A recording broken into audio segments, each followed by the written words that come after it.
हिंद दोस्तों। तो आज हम इस वीडियो में एक महत्वपूर्ण टॉपिक है जो कि रिसेंटली 12 जून को एक गवर्नमेंट ऑफ इंडिया का मिनिस्ट्री ऑफ होम अफेयर्स का विंग का एक सर्कुलर आया है, जो कि हम जो बर्थ सर्टिफिकेट इशू करते हैं वो पहले मदर का जो डिस्चार्ज है गवर्नमेंट हॉस्पिटल के पहले जब डिस्चार्ज होता है उसी दौरान हम उस मदर को, उस बच्चे का जो उसका बर्थ हुआ है वो बर्थ सर्टिफिकेट इशू करने के लिए एक एसओपी दी है। उस एसओपी के तहत हम बर्थ सर्टिफिकेट डिस्चार्ज के पहले ही कैसे डिलीवर कर सकेंगे, इस टॉपिक के बारे में हम बात करने वाले हैं। लेकिन उससे पहले हम एक सैंपल रजिस्ट्रेशन सर्वे का एक डेटा आया है, वो डेटा किस हिसाब से जो फिगर्स हमको प्रोवाइड कर रहा है उसके रिगार्डिंग आज हम बात करने वाले हैं। पहले तो यहां पर एक एसआरएस का 2020 का जो डेटा रिलीज हुआ है उससे यह बताता है कि लगभग अगर 100 डिलीवरीज हुई है तो 100 में से 56 डिलीवरीज जो कि गवर्नमेंट हॉस्पिटल में हो रही है। और अभी सेंट्रल गवर्नमेंट ने जो मेडिकल ऑफिसर्स है जो कि गवर्नमेंट हॉस्पिटल में रिक्रूटेड है, जो कि देश की सेवा कर रहे हैं, उनको एज ए रजिस्ट्रार अपॉइंटमेंट किया है। इसका मतलब ये हुआ कि जो गवर्नमेंट हॉस्पिटल है वहां के जो रजिस्ट्रार है वो बर्थ सर्टिफिकेट इशू कर सकते हैं। उसके रिगार्डिंग एक सर्कुलर आया है।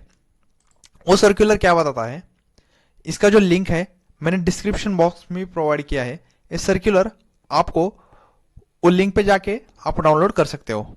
यहां पर यह बताया जा रहा है कि जो गवर्नमेंट हॉस्पिटल है या कम्युनिटी हेल्थ सेंटर है या प्राइमरी हेल्थ सेंटर है, वहां पर रजिस्ट्रेशन प्रोसेस चालू है, जो कि बर्थ का जो रजिस्ट्रेशन प्रोसेस है वो चालू है। The registrars of such units में be sensitized about the importance of immediate issue of birth certificate as its utility has been recently increased. मतलब अभी बर्थ सर्टिफिकेट मिलने को बहुत दिक्कतें होती है, क्योंकि जब बच्चे का जो जन्म होता है उस जन्म के बाद वो सब डॉक्यूमेंटेशन ये सब करना पड़ता है। उसके हिसाब से जो एक्चुअल में उसके मदर फादर है उनको कुछ समय के बाद फ्यूचर में जो डॉक्यूमेंट्स लगने वाले थे वो मिलने में दिक्कत आ जाती है। तो गवर्नमेंट ने इस सर्कुलर से एक क्लियर कट एक गाइडलाइन दी है कि आपके बच्चे की बर्थ होने के बाद आपकी जो माँ है वो डिस्चार्ज होने के पहले ही आपको बर्थ सर्टिफिकेट इशू अब हॉस्पिटल करेगा। और ये सभी government hospital all over the India उनको इट्स मैंडेटरी बन गया है। इस सर्कुलर का अभी उन लोगों को जो कि इनिशिएटिव लेना पड़ेगा और मदर या फादर को वो बर्थ सर्टिफिकेट डिस्चार्ज होने के पहले ही इशू करना पड़ेगा। तो लेकिन ये दिक्कत इसमें ये आ रही है, हम बहुत से रजिस्ट्रार ये बात पूछते हैं कि सर हमारे यहाँ बच्चे का नाम ही नहीं लिखा तो हम बर्थ सर्टिफिकेट इशू कैसे करें। ये क्वेश्चन आपके दिमाग में भी आ सकता है। इस क्वेश्चन का एक हल है, जैसे कि मैं अभी बता रहा हूं आपको कि बच्चे का नाम नहीं लिखा तभी भी आप बर्थ सर्टिफिकेट इशू कर सकते हो। कैसे? तो आप जब आपके सीआरएस पोर्टल पे लॉगिन करेंगे, जो कि आपका यूजर आईडी पासवर्ड होगा, और बर्थ का जो रजिस्ट्रेशन करोगे, आपको जो चाइल्ड नेम है वो चाइल्ड नेम आप ब्लैंक रख सकते हो। ब्लैंक रखने के लिए आपको वहां पर टच ही नहीं करना है, सीधा साधा सिर्फ रजिस्ट्रेशन करके लेना है। Like basic information, mother father, उनकी एजुकेशन, उनका एड्रेस, उनके जो बेसिक डॉक्यूमेंट्स है वो सिर्फ आपको कलेक्ट करने हैं। हमारे इंडिया में रिचुअल्स के हिसाब से बच्चा पैदा होने के बाद कुछ 1 साल तक उसका नाम रखते हैं। उसको मतलब टाइम लगेगा, 1 साल का लगभग टाइम लग सकता है। तो वो इश्यू रिजॉल्व करने के लिए बाद में उनके जो पेरेंट्स हैं, उनके जो पेरेंट्स अप्रोच हो सकते हैं।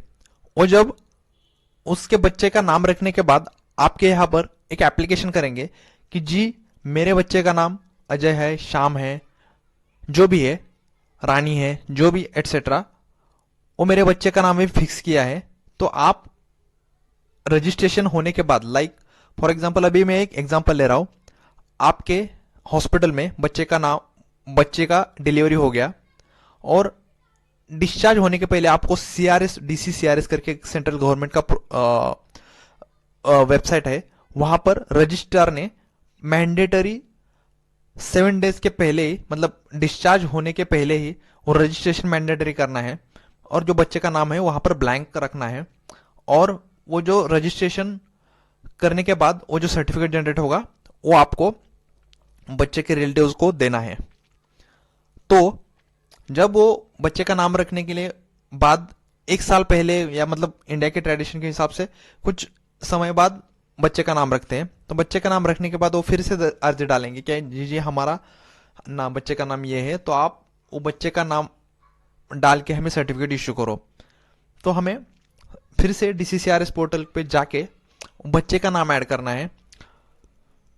ऐड करेक्शन करके एक ऑप्शन आएगा आपको, जो आपके रजिस्टर में जो पहले रजिस्ट्रेशन उसका हुआ होगा बच्चे का, उसके बाद बच्चे का नाम जो भी है वॉट एवर वो डालना है और आपको वो सर्टिफिकेट रजिस्ट्रार की ऑथराइज सिग्नेचर से उस मम्मी या पापा को आपको देना है। इससे ये होगा कि जो भी लेट डिलीवरीज का जो इशू हो रहा है अभी फिलहाल, जो महाराष्ट्र में लेट डिलीवरीज का इशू हो रहा है, लेट रजिस्ट्रेशन का जो इशू हो रहा है वो हम फेस नहीं कर पाएंगे और उसके माँ बाप हैं उनको गवर्नमेंट की जो बर्थ सर्टिफिकेट है ऑथराइज वो आसानी से मिल सकता है। लेकिन एक बात ध्यान में रखिए इसमें कि ये सर्टिफिकेट फ्री ऑफ कॉस्ट है। मैं महाराष्ट्र की बात कर रहा हूँ, तो फिलहाल तो ये certificate all over the Maharashtra government institution में फ्री ऑफ कॉस्ट है, तो इसके कोई पैसे देने की ज़रूरत नहीं। बट ये रजिस्ट्रार की एक ड्यूटी बनती है कि आपको टाइम से ही रजिस्ट्रेशन करना है।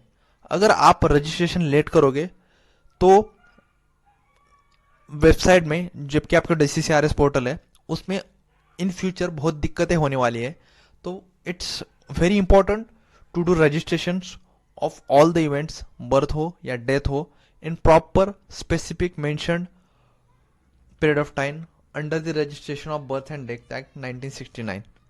ये अभी एक सर्कुलर आया है जो कि बहुत से लोगों को एक अच्छी बात है कि जो बर्थ सर्टिफिकेट इशू करते हैं तो वो टाइम बाउंड होगा और इसके हिसाब से आगे की चीज़ें होती रहेंगी। आपने ये वीडियो सुना, इसके लिए आपका बहुत बहुत धन्यवाद। ऐसे ही हमारे वीडियो आगे सुनने के लिए आप इस चैनल को लाइक कीजिए, सब्सक्राइब कीजिए, और जो भी आपको दिक्कतें हैं तो आप एक कमेंट सेक्शन में आप वो दिक्कतें लिख सकते हैं। टाइम मिलने के बाद आपको वो दिक्कतें का हल निकाला जाएगा। तब तक धन्यवाद।